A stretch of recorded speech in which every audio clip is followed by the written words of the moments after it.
Eso podría decir a manera de presentación, pero lo más importante, por supuesto, esta mañana es la palabra del Señor. Así que les invito a que puedan abrir conmigo sus Biblias en el Evangelio de Juan. Sé que estamos celebrando el Adviento del Señor, recordando ese día maravilloso, glorioso, único en la historia de la humanidad, cuando Él vino al mundo, cuando nació como un pequeño bebé, como se nos recordaba hoy, en Belén de Judá, cuando el Verbo se hizo carne. Y hoy vamos a considerar precisamente uno de los textos que nos habla de la encarnación del Señor en el Evangelio de Juan. Vamos a leer en el prólogo, en el capítulo 1 de Juan, el prólogo va desde el capítulo 1 desde el versículo 1 al versículo 18. Juan no tiene un relato explícito del nacimiento del Señor, solo 2 evangelios consignan explícitamente el nacimiento del Señor, la anunciación y el nacimiento, que son los evangelios de Mateo y Lucas. El evangelio de Marcos no lo consigna, comienza con el ministerio público del Señor en Galilea, y Juan no lo consigna como tal, pero tiene el versículo más trascendente respecto a ese momento, que es Juan, el versículo 13, cuando dice, vamos a leerlo mejor, el 14, perdón, vamos a leer ahí, Juan 1:14, y aquel Verbo fue hecho carne, y habitó entre nosotros, y vimos su gloria, gloria como del unigénito del Padre, lleno de gracia y de verdad. Y ese es el versículo en el que Juan consigna o registra la encarnación, el momento en que Jesucristo nació en este mundo. Pero observe que la visión de Juan no se centra solo en la humanidad del Señor, en la concepción y en el nacimiento del niño Jesús, sino que se centra en algo más amplio, más, por decir así, de alcances más vastos, más amplios. Porque Juan tiene, en su evangelio, propone la cristología más explícita del Nuevo Testamento, de los evangelios y de todo el Nuevo Testamento. Es el lugar donde se declara más explícitamente la identidad divina de Jesucristo. Solo se puede comparar al pasaje de Colosenses capítulo 1, versículo 15 en adelante, donde Pablo habla también de una cristología explícita, cuando comienza diciendo, Él es la imagen del Dios invisible, el primogénito de toda creación, porque en Él fueron creadas todas las cosas visibles e invisibles, sean tronos, sean dominios, sean principados, sean potestades.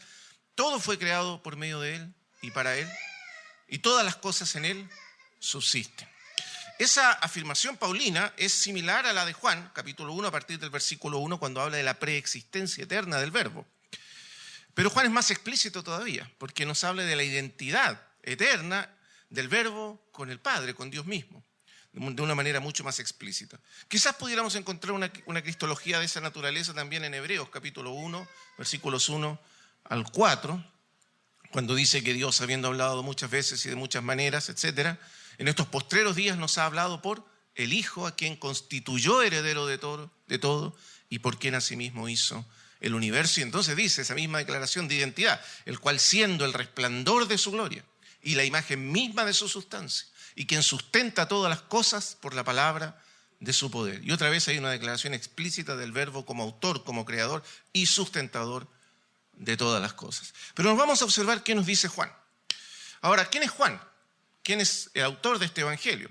Juan pertenece al círculo más íntimo de los discípulos de Jesucristo, o perteneció. Hubo 3 discípulos que en particular fueron más cercanos a Jesús que el resto. Son Santiago, hermano de Juan, Pedro y el mismo Juan. Pero de esos 3, el más cercano fue el mismo Juan. Él se identifica a sí mismo en el evangelio como aquel discípulo a quien Jesús amaba. No es que él quiera decir que Jesús lo amaba a él más que a los otros discípulos. Lo que él quiere decir es que había una intimidad, una proximidad mayor de Juan hacia Jesús que el resto de los discípulos. Él estaba recostado en el pecho de Jesús en la última cena. Fue al único discípulo a quien Jesús reveló la identidad de que él lo traicionaría, la identidad de Judas. Solo Juan lo supo esa noche y Juan lo guardó para sí mismo y no lo dijo a nadie. Lo vemos también como el único discípulo que está al pie de la cruz. Todos los discípulos, recuerdan ustedes, huyeron, abandonaron a Jesús, pero solo Juan lo siguió. Pedro también lo siguió hasta que fue confrontado, ¿no es cierto?, en el patio del sumo sacerdote, y cuando le dijeron, tú también eres uno de sus discípulos, él lo negó 3 veces y entonces desaparece de escena Pedro. Pero Juan lo siguió, y lo siguió hasta el pie de la cruz. Y estuvo allí cuando Jesús murió en la cruz. Y fue un testigo, el único de los apóstoles que fue testigo directo, inmediato, de primera mano, de la muerte de Jesucristo en la cruz. Y fue uno de los 2 discípulos que entraron por primera vez, que vieron por primera vez la tumba vacía. Fueron las mujeres quienes primero vieron la tumba vacía, pero de los apóstoles, 2 corrieron al sepulcro, uno de ellos fue Pedro, el otro fue Juan, y fue el primero en entrar junto con Pedro y ver la tumba y ver los lienzos puestos allí. Y a partir de la escena que se presentó delante de sus ojos ese día, Juan fue el primero en creer que Jesús había resucitado, sin haberlo visto resucitado. Esto es lo extraordinario. Él creyó que Jesús había resucitado sin haberlo visto resucitado, solo por la evidencia que tenía delante de sí con la tumba vacía. Entonces Juan representa a esta visión tan íntima, tan próxima, tan cercana a Jesús, como ningún otro de los apóstoles. Y bueno, también de manera incidental fue el primero de los discípulos de Jesús, junto con Andrés. Fueron los primeros que siguieron a Jesús allí en el capítulo 1, después de que Juan el Bautista lo señaló y dijo: "He aquí el Cordero de Dios que quita el pecado del mundo". Este es el autor del Evangelio. Y entonces esto nos permite entender la fuerza de sus afirmaciones. Cuando Juan comienza así diciendo en su Evangelio: "En el principio era el Verbo, y el Verbo era con Dios, y el Verbo era Dios". Es difícil para nosotros hoy, que hemos oído esta frase y hemos leído tantas veces este texto y sabemos y estamos convencidos de la identidad divina, de la divinidad de nuestro Señor, pero es difícil para nosotros entender el impacto, la fuerza, lo disruptivas y cataclísmicas que fue esta declaración en el tiempo en que se escribió. Juan es un judío, de tradición judía, un hombre nacido y criado en la tradición de Israel, del pueblo judío. Y ustedes saben cuál es la declaración radical del monoteísmo judío. Oye, Israel, el Señor tu Dios, el Señor uno es. Y los 10 mandamientos comienzan con esta tremenda declaración. No tendrás dioses ajenos delante de mí.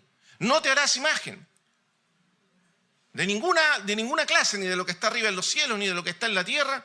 No te postrarás delante de ellas, ni las honrarás. O al Señor tu Dios adorarás y a Él solo servirás. Hay un pacto que Dios hizo con el pueblo judío. Ellos serían su pueblo, su único pueblo, a quien Él cuidaría, amaría, protegería, bendeciría en todo sentido. Pero a cambio de eso, ellos debían reconocerlo a Él como su único Dios y adorarlo a Él como único y verdadero Dios, creador del cielo y de la tierra y de todo lo que existe. La trascendencia de Dios forma parte vital de la fe monoteísta de Israel. El Dios que creó todas las cosas, al principio de todo. Y esta es la referencia que hace Juan.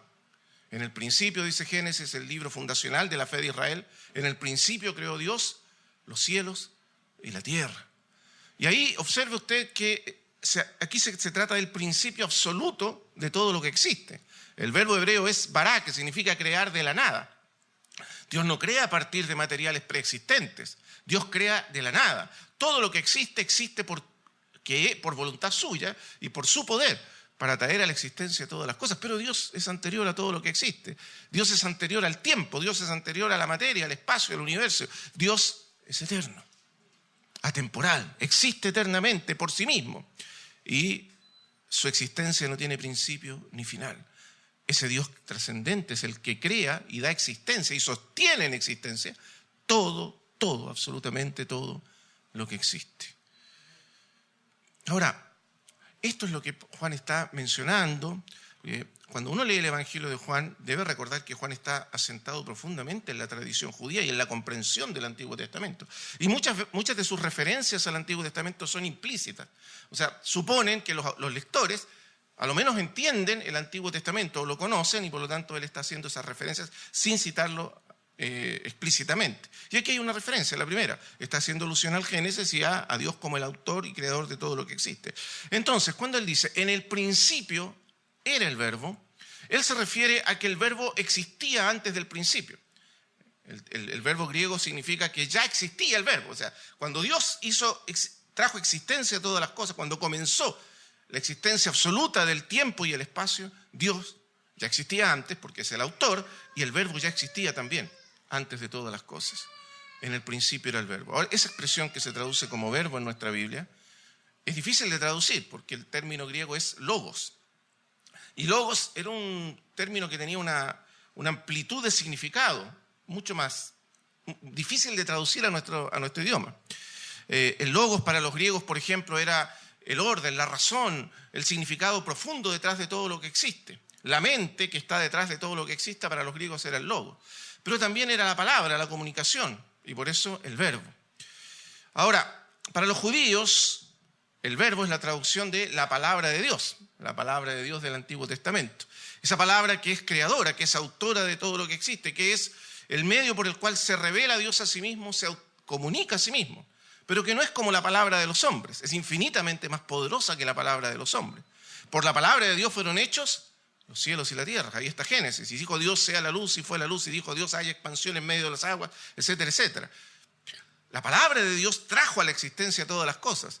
O como dice Isaías, así será la palabra que sale de mi boca, no volverá a mi vacía, sino que hará todo lo que yo quiero y será prosperada en aquello que le envíe. Como la lluvia que llega a la tierra, riega la tierra y la hace brotar. El poder de la palabra de Dios es afirmado y declarado en todo el Antiguo Testamento. Pero la gran diferencia con Juan es que Juan personaliza la palabra.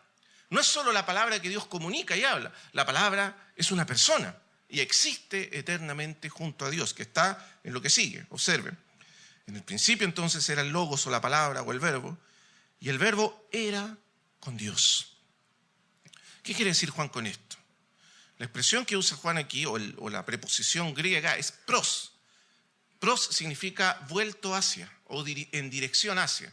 Y quiere decir básicamente que la palabra, el verbo, es una persona que estaba cara a cara con Dios, vuelto hacia Dios, contemplando a Dios eternamente, en una relación de intimidad eterna y de reciprocidad eterna. Esa es la palabra de la cual está hablando él. Ese es el sentido de su expresión, que es equivalente a la que está en el versículo 18, donde lo explicita más. Observa el 18, dice, el unigénito Hijo que está en el seno del Padre. Y eso significa en la intimidad del Padre. Por lo tanto, el verbo existe eternamente. Ese verbo es la palabra eterna que existe con Dios, cara a cara con Dios, que está eternamente en intimidad y en comunión con Dios, o ha estado eternamente. Y finalmente la última frase, que es la más fuerte de todas, la más sorprendente de todas, y el verbo era Dios. Era Dios. Y observe la fuerza de esta pequeña frase. Ustedes saben que la Biblia de los Testigos de Jehová agrega aquí un artículo, porque ellos no creen que Jesús sea Dios, sino que es una criatura. Entonces le ponen, y el verbo era un Dios. Pero ese un no está en el texto. De hecho, Juan dice todo lo contrario. No hay un artículo, sino que lo que él dice es esto. Cuando Dios es mencionado, cuando el Padre es mencionado, Dios el Padre es mencionado, en griego lleva artículo. No se puede traducir al español, pero en el griego es como si dijera el Dios. El Dios en el mismo sentido en que nosotros decimos el Juan, la María, o sea, ese Juan específico, esa María específica, esa identidad específica, el Dios. Pero cuando se refiere al verbo no dice el Dios para que no se confunda con el Padre. El verbo no es el Padre, pero es tan divino, de la misma naturaleza divina, de la misma esencia y sustancia divina que el Padre, pero no debe ser confundido con la persona del Padre. Como dice el credo de Nicea, sin confundir las personas o dividir la sustancia. La sustancia, la naturaleza divina es una e indivisible. Y el Padre y el Hijo la comparten junto al Espíritu en la misma dimensión y eternidad, pero a la vez las personas no pueden ser confundidas. El Padre es el Padre, el Hijo es el Hijo y el Espíritu Santo es eternamente también el Espíritu Santo. Tres personas divinas en una sola sustancia. Ahora, ese es el credo de Nicea, pero ese credo se formuló después de mucho debate, después de mucha argumentación, recién 200 o 300 años después. Pero aquí estamos en la declaración de Juan, que ayudó a definir los límites de la fe cristiana y entender exactamente quién es Jesucristo. Lo que quería decir aquí es que la experiencia de Juan no comienza con esta declaración teológica.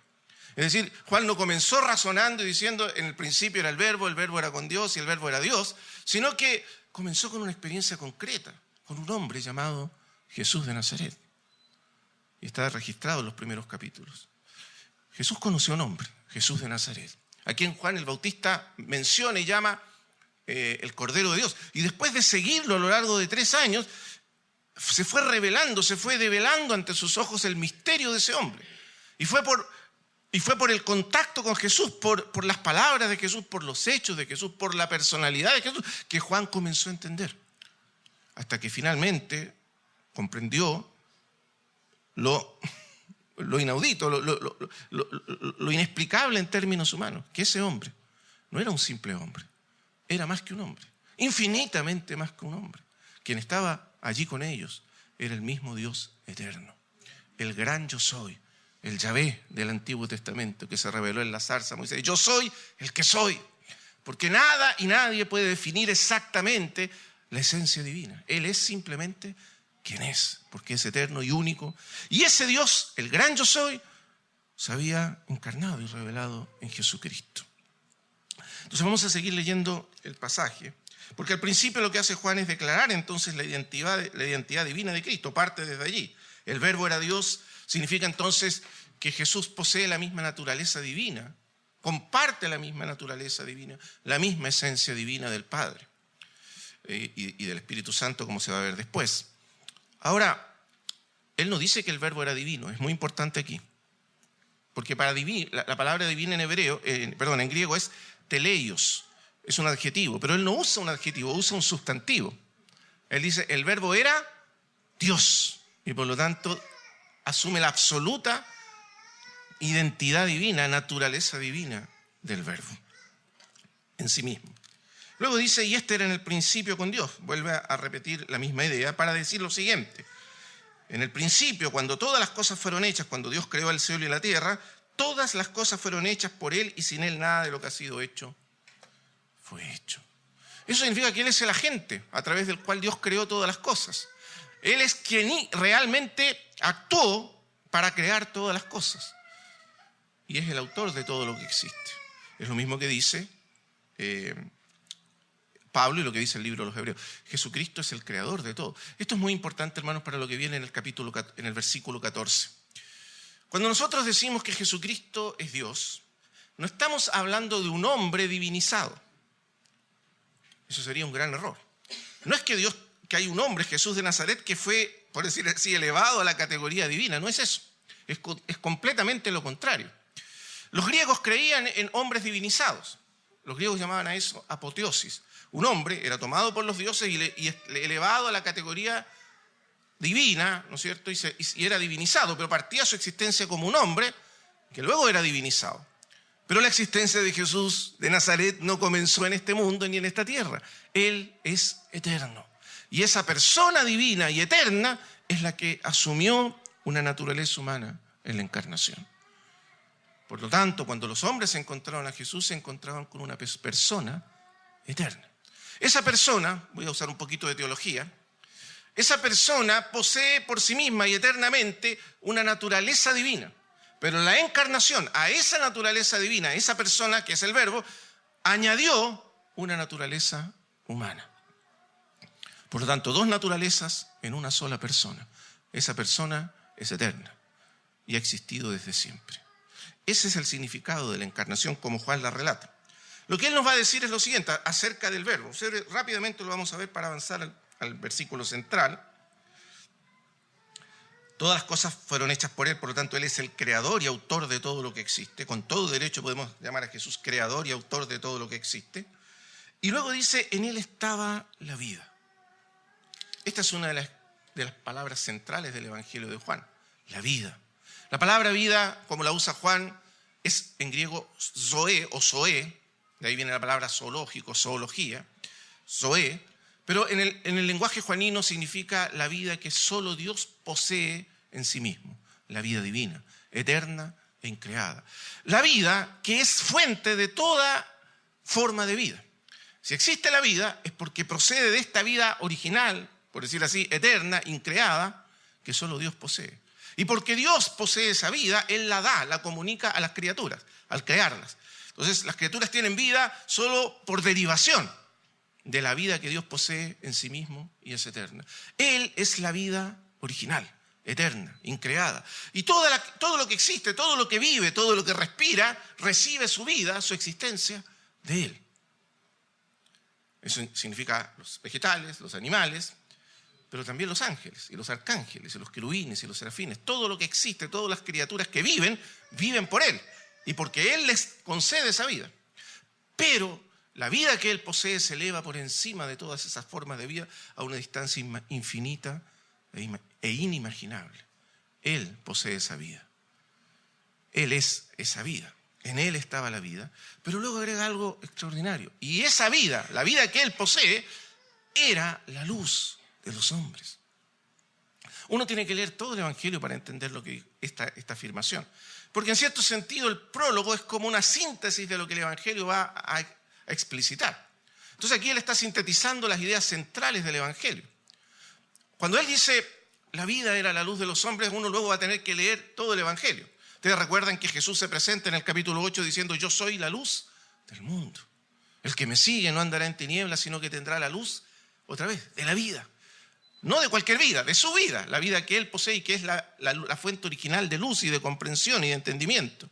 Por lo tanto, la luz aquí es la luz, no es una luz física, por supuesto, no es una luz material, aunque está tomada de la metáfora, porque si usted sigue la línea de razonamiento juanina, Él está siguiendo la estructura del Génesis. Lo primero que Dios hace es decir o mandar: sea la luz, y creó la luz. Y aquí está siguiendo la misma secuencia lógica. En Él estaba la vida y la vida era la luz de los hombres. Pero esa luz en Él, o esa vida que es la luz de los hombres, es eterna. Y es la luz en todo sentido. Es la luz porque es la luz que define o revela el significado, el sentido de la existencia humana. ¿Por qué existimos? ¿Para qué existimos? ¿Con qué propósito fuimos creados? Solo Él y solo de Él podemos extraer la respuesta a esas preguntas. Es la luz moral que guía el sentido debe conducir y guiar el sentido de las acciones humanas que conducen a la plena realización de la naturaleza humana. Solo Él y solo en Él se encuentra la respuesta y la plena realización de la vida humana. Por eso la vida que está en Él es la luz de los hombres. Pero además de eso es la vida eterna. La vida que no muere, la vida que no puede ser destruida por la muerte. La vida que el hombre perdió en el huerto, que estaba representado, simbolizada en el árbol de la vida. Esa vida que la humanidad entera perdió por causa del pecado y entonces quedó bajo el dominio de la muerte, esa vida está en Él. Está intacta, por decir así, en Él y no se ha perdido. El árbol de la vida aún existe en Él. Entonces imagínense todas las cosas que están implicadas en esta pequeña afirmación: en Él estaba la vida y la vida era la luz de los hombres. Pero también es la luz que alumbra el intelecto, la razón humana, porque Él es la razón, el logos, la razón que está detrás de todo lo que existe. Por lo tanto, la luz del entendimiento humano también refleja o procede de la luz que está en Él. Entonces todo esto es extraordinario. Juan está resumiendo muchas cosas en pocas palabras. Luego habla de Juan el Bautista. El 5 dice: la luz en las tinieblas resplandece y las tinieblas no prevalecieron contra ella, o no la vencieron. Y esto es una declaración de Juan respecto al Evangelio.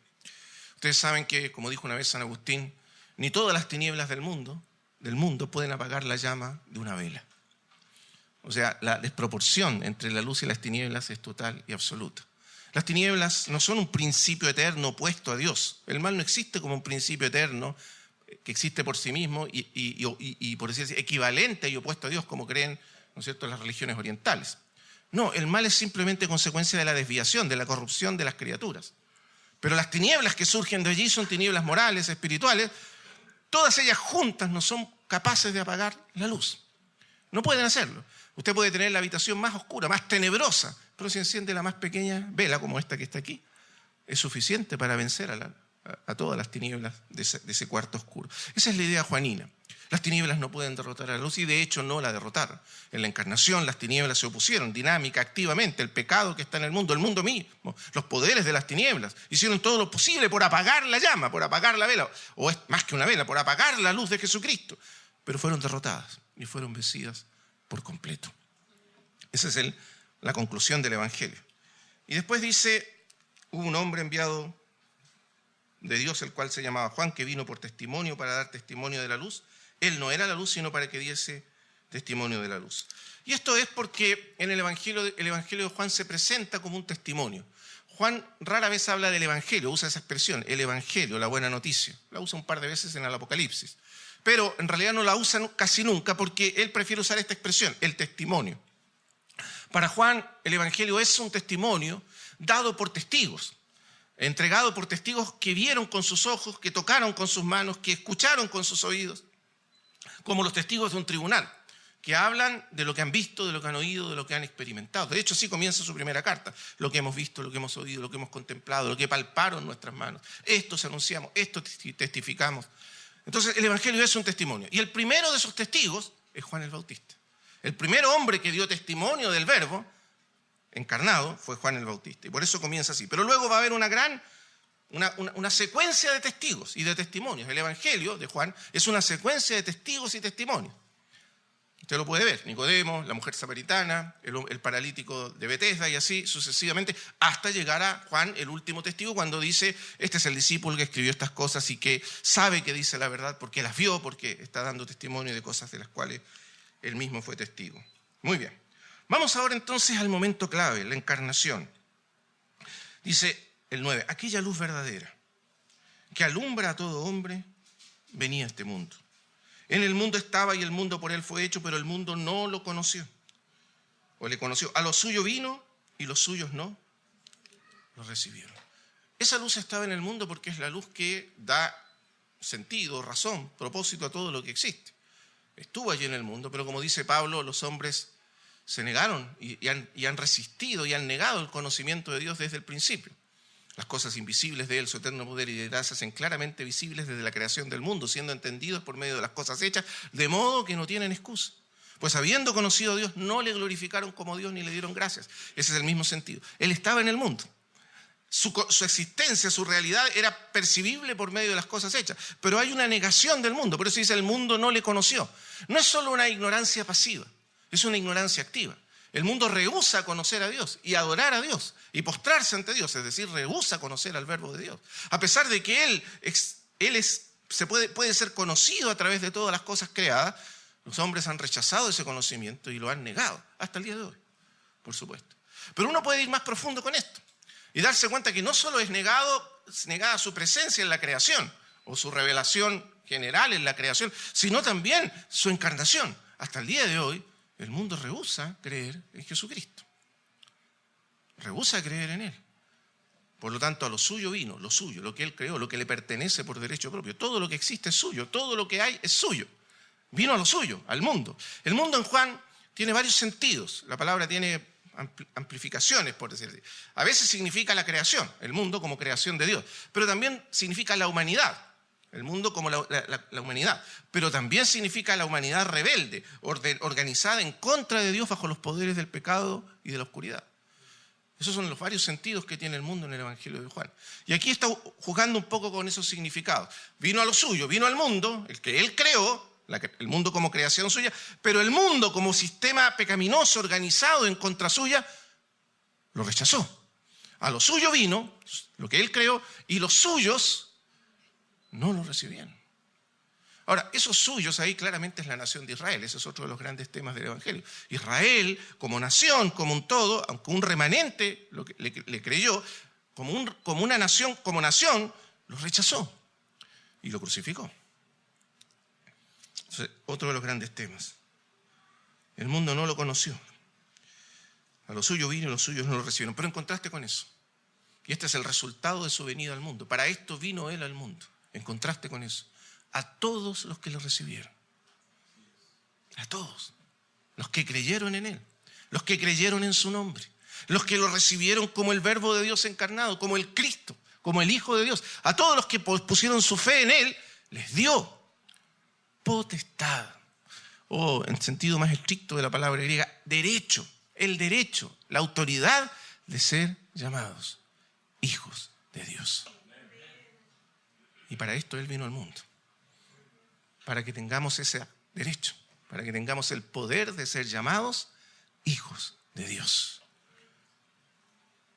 Hijos de Dios. Y la palabra que usa Pablo aquí es tecnón o tecnos, que no es la palabra que se usa normalmente para hablar de Él como hijo de Dios.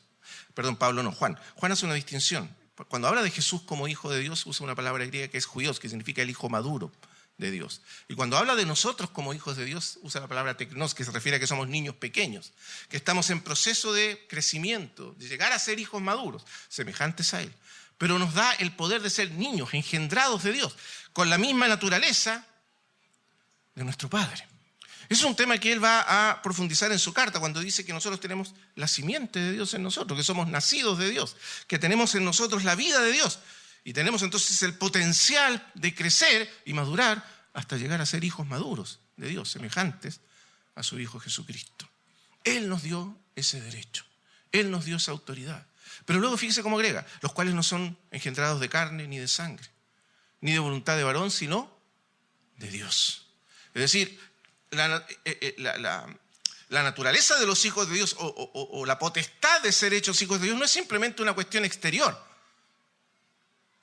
Es algo que ocurre interiormente, a través de un nuevo nacimiento, de la regeneración de nuestro corazón, de la regeneración de nuestro espíritu. Él nos regenera y nos otorga su propia vida. Por eso comienza hablando de esa vida eterna que estaba en Él. Él nos comunica su vida increada.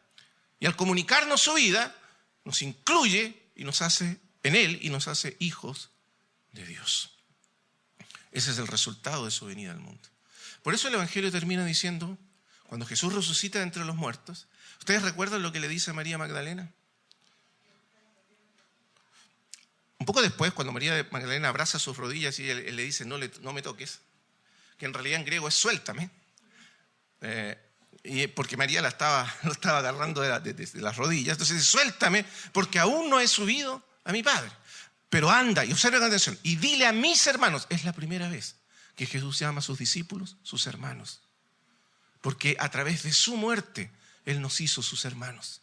Es a través de su muerte que Él nos hizo hijos de Dios. Anda y diles a mis hermanos, subo a mi Padre, hasta ahora era siempre mi Padre y vuestro Padre, mi Dios y vuestro Dios. Y ahora somos sus hermanos, somos hijos de un mismo Padre, porque a través de su muerte y resurrección Él nos dio el derecho de ser nacidos, engendrados, no de voluntad humana, no de voluntad de carne, sino de Dios. Cuando creemos, Él nos da su espíritu, nos da su vida y somos nacidos de nuevo y engendrados como hijos de Dios, cuando creemos en Él. ¿Cómo hizo esto? Y ahora entonces está el centro del prólogo. ¿Cómo es que Él nos hace hijos de Dios y nos da la potestad y el derecho y la autoridad de ser hechos hijos de Dios? De poseer en nosotros la misma vida que Dios posee. O como dice Pedro, de ser participantes de la naturaleza divina. Esto no es simplemente una cuestión exterior, es una cuestión que ocurre, un cambio profundo y trascendental que ocurre en el corazón, una nueva vida, un nuevo nacimiento, una regeneración interior por el Espíritu que nos capacita para crecer y ser hechos semejantes a Jesucristo. De eso se trata, de eso está hablando Juan, hijos de Dios. Pero ¿cómo lo hizo? Entonces hay una especie de contraste aquí. Para que nosotros podamos ser hechos hijos de Dios, Él se hizo hijo del hombre. Para que nosotros podamos nacer de Dios, Él nació del hombre, de una mujer en este caso. Eso es lo que Él hizo por nosotros. Entonces aquel verbo fue hecho carne. Fue hecho carne. Ahora, es muy interesante la expresión que usa Juan. Juan está escribiendo en griego. Y los griegos, y lo que él quiere decir es que Él se hizo hombre. Eso es lo que él quiere decir. Pero no dice hombre, podría haberlo escrito. Y aquel verbo fue hecho hombre, que en griego es antropos. Pero dice algo mucho más concreto y específico. El verbo fue hecho carne, sarx en griego. Y carne se refiere a la dimensión material, biológica de la vida humana. Por supuesto es una especie de hebraísmo. Los hebreos, cuando hablaban del hombre, a veces usaban esas expresiones, carne y sangre. Carne y sangre quiere decir el hombre, pero tomado en su aspecto material o en su existencia física y material en el mundo, en su existencia biológica. Porque el énfasis de Juan es que Él se hizo hombre en todo el sentido de la palabra. Verdadero Dios, pero también verdadero hombre.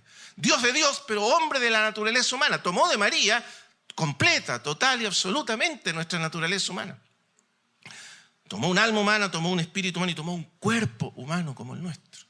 En los días de Juan había empezado a surgir una especie de gnosticismo en sus primeras manifestaciones que luego fue conocido como docetismo. Y estas personas enseñaban, y contra ellas combate Juan, especialmente en su primera carta, que influidas por el pensamiento griego. Para los griegos el mundo material era el mundo inferior, particularmente los griegos de pensamiento platónico. El mundo material era el mundo inferior, un mundo caótico, desordenado, que nunca lograba reflejar el mundo divino de las ideas perfectas y arquetípicas. Esto es filosofía griega. Pero habían cristianos que venían de ese mundo griego, de pensamiento griego, y les parecía inconcebible que el Logos, eterno, pudiese entrar en el mundo material. Era algo que para el pensamiento griego era absolutamente inconcebible. Menos aún asumir un cuerpo humano, biológico. Entonces enseñaban que Jesús en realidad había asumido una especie de apariencia humana, una especie de fantasma, para usar el lenguaje actual, una especie de realidad virtual, donde las personas veían a Jesús y creían que hablaban con un hombre, pero en realidad no era un hombre, era una apariencia. Y cuando murió en la cruz, esa apariencia terminó. Eso era lo que enseñaban. Pero Juan dice, no. Porque, como dijo después uno de los padres de la iglesia, Atanasio, de Alejandría, todo lo que no fue asumido no fue salvado. Si Él no hubiese asumido nuestra vida humana completa, nuestra total naturaleza humana, no podría haber salvado toda nuestra naturaleza humana. Si Él no hubiese asumido nuestro cuerpo humano, biológico, material, físico, nunca habría habido resurrección de entre los muertos. Porque Él no pudo salvar lo que no asumió. Entonces este es el punto, hermanos amados. Se hizo carne, enfatizando su dimensión humana, real, física. Por eso Él enfatiza tanto estos puntos. Por ejemplo, en el capítulo 4, cuando Él dice, Jesús cansado del camino se sentó junto al pozo de Jacob. ¿Recuerda ese pasaje? Ahora, si Él hubiese sido un fantasma, no se habría cansado del camino. Los seres humanos nos cansamos del camino porque transpiramos, porque perdemos, nos deshidratamos, perdemos energía y finalmente nos cansamos. Era un ser humano real, de carne y hueso. O bien al final, la más importante de todas las afirmaciones, cuando Él dice que estando muerto en la cruz un soldado clavó en su costado y salió de su costado sangre y agua. No era un fantasma, no era una apariencia, era un cuerpo humano real el que murió crucificado. Era un ser humano real. Él se sometió a todas las condiciones y limitaciones de la vida humana mientras estuvo en la tierra. Él vivió como un verdadero hombre y murió como un verdadero hombre. El Verbo se hizo carne. Como le dice el ángel a María, el Espíritu Santo vendrá sobre ti y el poder del Altísimo te cubrirá con su sombra. Por lo tanto, el santo ser que nacerá será llamado Hijo de Dios. Pero es un verdadero hombre que tomó su naturaleza humana de María. La única diferencia con nosotros es que Él no tenía pecado y al tomar la naturaleza humana, Él, por decir así, purificó esa naturaleza del pecado de Adán y Él nació sin pecado y vivió sin pecado y murió sin pecado.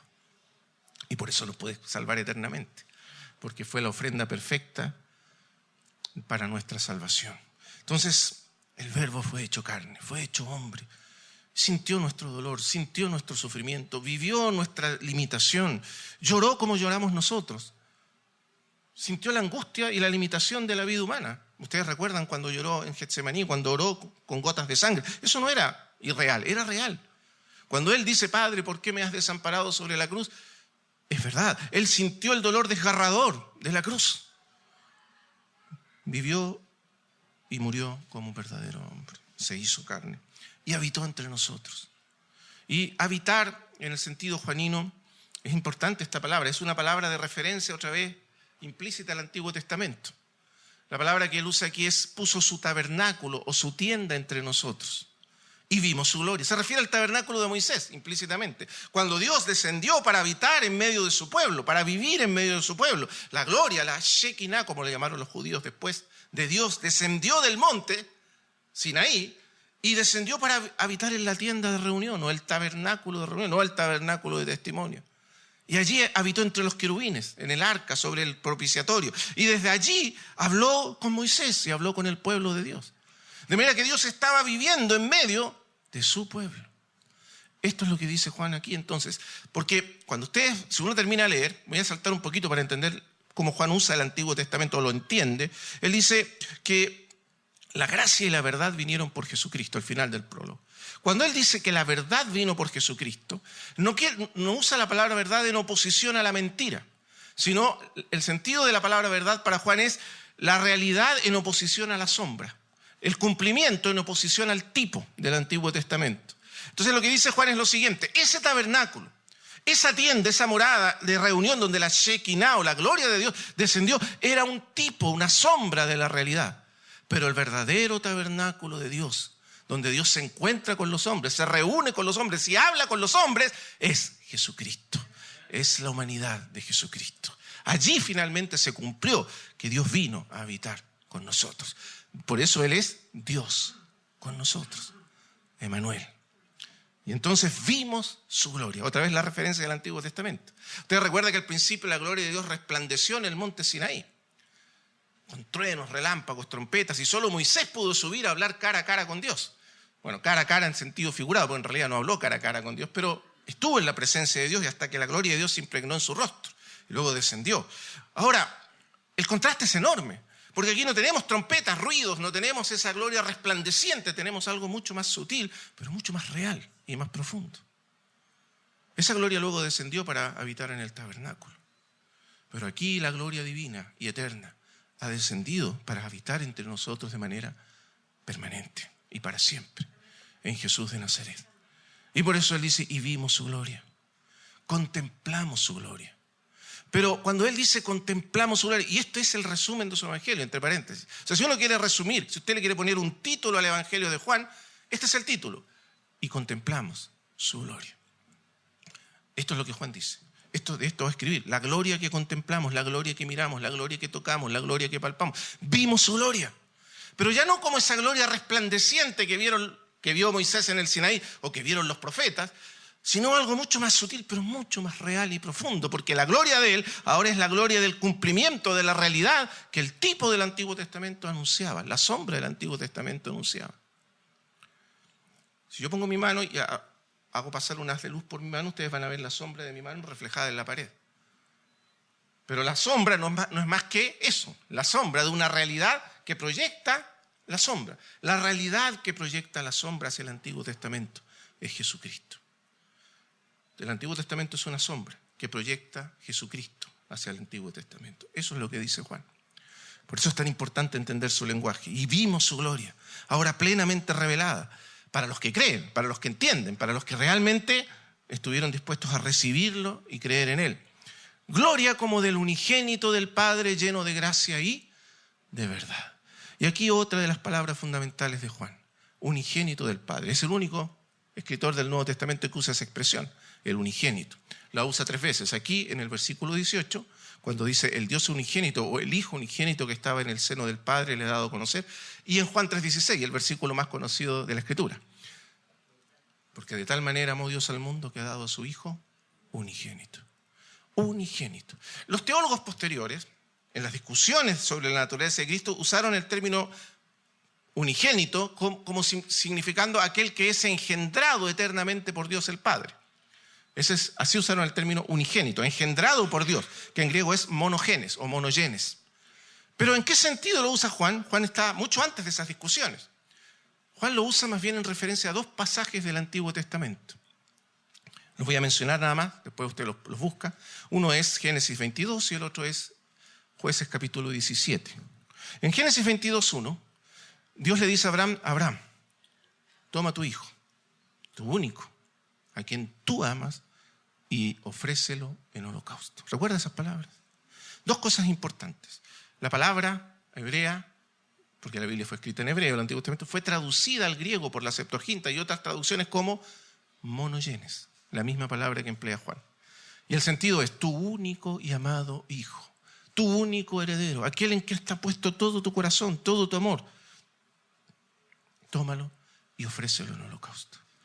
Y usted sabe que Isaac fue ofrecido en holocausto y Isaac no ofreció ninguna resistencia. Isaac es tipo de Cristo. Es tipo de Cristo porque se ofrece voluntariamente en holocausto cuando su padre lo lleva al sacrificio. Y el segundo versículo, donde aparece esa expresión que se traduce como monogenes, es Jueces 17, cuando Jefté, imprudentemente, hace un voto a Dios y dice, la primera persona que salga de mi casa a recibirme cuando yo vuelva victorioso de mi guerra contra los amonitas, te la ofreceré en holocausto. Imprudente, porque obviamente Dios no acepta sacrificios humanos. Pero era el tiempo de los jueces donde cada uno hacía lo que bien le parecía. Entonces, cuando él vuelve, su hija sale. Y obviamente el pobre Jefté es una tragedia, porque era su hija amada. Y entonces, otra vez la expresión. Y Jefté tenía una única y amada hija. Y cuando él le dice a su hija, hija, es una tragedia, yo prometí ofrecer en holocausto a la primera persona y eres tú. Otra vez el foco en la hija. ¿Qué le dice la hija? No te preocupes, papá. Haz conmigo como le prometiste al Señor. Y se ofrece voluntariamente en holocausto. Entonces esa es la idea del hijo amado. Es el hijo que Dios ama. Es el hijo que cumple todo, en quien está todo el placer del corazón de Dios eternamente. Es el hijo amado. Este es mi hijo amado, en quien tengo complacencia. El hijo que satisface eternamente el corazón del Padre, que es la alegría eterna del Padre. Ese hijo es el que él ofrece. Ha dado a su hijo unigénito, único y amado, exclusivo. El único hijo eterno. Él lo dio en ofrenda, en holocausto, en sacrificio. Y ese hijo se entregó en sacrificio. Entonces, esas dos ideas están presentes cuando él dice gloria como del unigénito del Padre, lleno de gracia y de verdad. Esa palabra gracia y verdad se repite más adelante. Voy a ir terminando. Observe el versículo 16. Porque de su plenitud tomamos todos, y gracia sobre gracia. Todos hemos recibido de Cristo, de la plenitud de Cristo, porque toda la plenitud de Dios está en Cristo. Y todo lo que tenemos viene de Él. Nuestra existencia viene de Él. Nuestra existencia humana procede de Él. Por lo tanto, recibimos de Él la existencia, recibimos de Él la vida. Pero en el sentido juanino más explícito es que también la ley vino de Él. O sea, Él es anterior a la ley y Él es el dador de la ley. Quien dio la ley a Moisés es Él, porque de Él procede todo, de su plenitud. Por eso dice, y gracia sobre gracia. La idea de Juan es una gracia que supera a una gracia. Esa es la idea de Juan. Entonces, la primera gracia es la ley. Es un don de Dios, es un regalo de Dios a la nación de Israel. Esa es la primera gracia. Pero la gracia final es mucho mayor todavía. Y vino con Él mismo.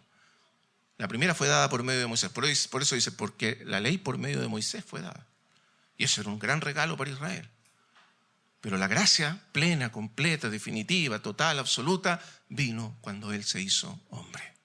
Y la ley no era más que una sombra que apuntaba hacia esa gracia definitiva. Todos los sacrificios del Levítico se cumplen en Él, en su sacrificio. Y todas las sombras del Antiguo Testamento se cumplen en Él, la realidad que vino a este mundo. Por lo tanto, dice, la gracia y la verdad vinieron por Jesucristo. A Dios nadie le vio jamás. Es una afirmación tremenda, radical.